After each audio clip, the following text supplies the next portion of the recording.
दोस्तों पार्ट 1 में हमने समझा कि स्टॉक मार्केट कोई गैम्बलिंग नहीं बल्कि एक बिजनेस है। लेकिन आज पार्ट 2 में हम उस सीक्रेट सॉस की बात करेंगे जो एक नॉर्मल इन्वेस्टर को स्मार्ट इन्वेस्टर बनाता है। अगर आपने अभी तक वही पुरानी buy low and sell high वाली बात सुनी है तो आज आपका दिमाग खुलने वाला है, क्योंकि बड़ा पैसा स्टॉक बेचने से नहीं, स्टॉक को सही तरह से होल्ड करने और कंपाउंड करने से बनता है। दोस्तों, क्या आपने कभी सोचा है कि कुछ स्टॉक 2-3 साल में ही 10 गुना कैसे हो जाते हैं? हम अक्सर प्रॉफिट देखते हैं, लेकिन बड़े इन्वेस्टर कुछ और ही ढूंढ रहे होते हैं। आज मैं आपको अपना पर्सनल 5 स्टेप चेकलिस्ट देने वाला हूं, जो मैं मल्टी बैगर स्मॉल कैप चुनने के लिए यूज करता हूं। ये वीडियो आपका स्टॉक सिलेक्शन का तरीका हमेशा के लिए बदल देगा। सबसे पहला स्टेप, सनराइज सेक्टर। हमेशा ऐसी इंडस्ट्री ढूंढो जिसका भविष्य यानी फ्यूचर ब्राइट हो, जैसे ईवी में एथर एनर्जी। लेकिन सिर्फ सेक्टर काफ़ी नहीं है, आपको देखनी है सेल्स ग्रोथ, जो कि मिनिमम 20 से 30% होनी चाहिए। याद रखिए, मैं प्रॉफिट ग्रोथ की बात नहीं कर रहा, क्योंकि प्रॉफिट तो रॉ मटेरियल सस्ता होने से भी बढ़ सकता है, जो कि टेम्परेरी होता है।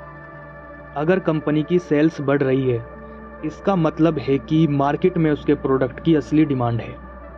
यही सस्टेनेबल ग्रोथ होती है जो कि हमें चाहिए। तीसरा पॉइंट सबसे ज़रूरी है, कैपेक्स, कैपिटल एक्सपेंडिचर। अगर कोई कंपनी कह रही है कि हम सेल्स डबल करेंगे, तो क्या उसके लिए वो नया प्लांट लगा रहे हैं? क्या वो नई मशीनरी ला रहे हैं? अगर कंपनी पैसा खर्च कर रही है बिजनेस बड़ा करने के लिए, तो समझ जाइए कि मैनेजमेंट को फ्यूचर ग्रोथ पर पूरा भरोसा है। चौथा पॉइंट है ऑपरेटिंग लेवरेज। इसका मतलब है, क्या कंपनी अपने प्रोडक्ट या प्रोसेस में कुछ ऐसा बदलाव कर रही है जिससे उनका खर्चा कम हो जाए और मुनाफा तेजी से बढ़े। जब सेल्स बढ़ती है और फिक्स कॉस्ट वही रहती है, तो प्रॉफिट रॉकेट की तरह ऊपर जाता है। यही वो पॉइंट है जहां बड़ा पैसा बनता है।